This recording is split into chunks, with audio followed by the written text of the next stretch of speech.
He's been revealed. Is what? He's been revealed. He's been revealed.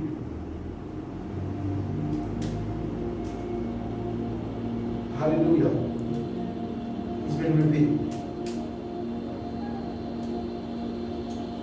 Amen. So let me ask.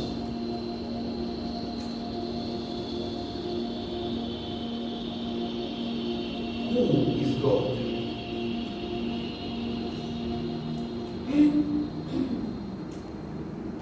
Who is God?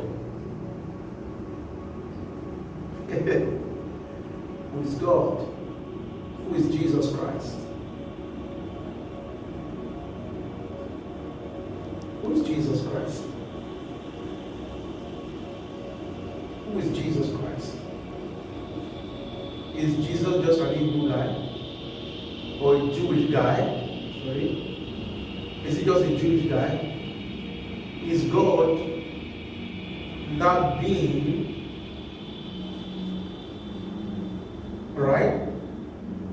That person that you have read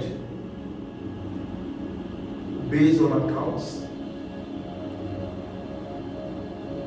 Alright? Is God really the truth of God, or it's actually our various ideas of what? God. Of God.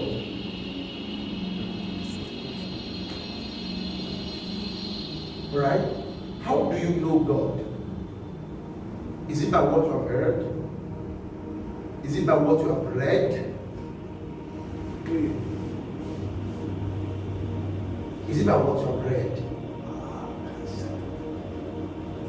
As a matter of fact, in many ancient texts, amen, glory to God, in many ancient texts, not just the Bible, in many ancient texts, remember I told you that the word zero, it's actually the word shunya in Hinduism. It means void.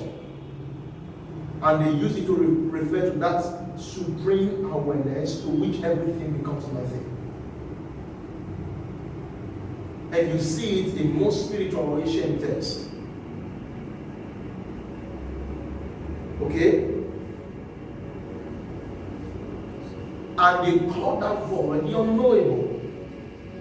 This is not just in relation to other ancient texts.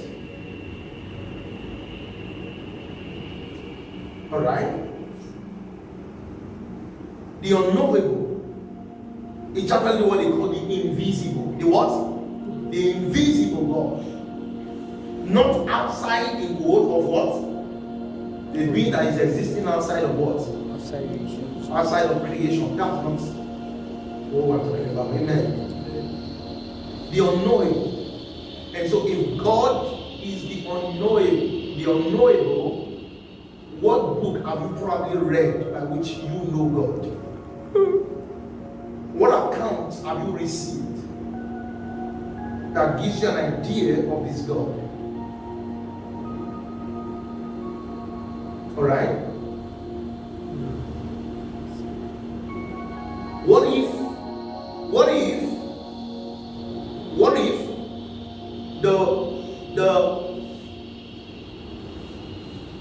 the best way to know God is not methodical, is not a practice, but a simple observation of this form?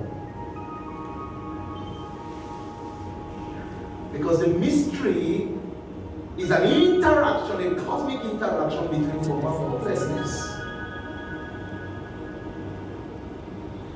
But you don't know you. Somebody's been asking what is the language of God, right?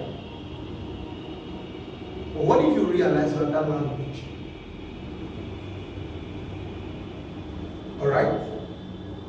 Because it's possible you try to know Greek, try to know Hebrew, try to know your even dialect and all, and yet you don't know you, and yet you are the very coded language by which that which is unknowable is truly known, not just as not as a product of your years of experiences in time, not a product by what you have heard or who you have heard, all right, but an inside experience, an insight.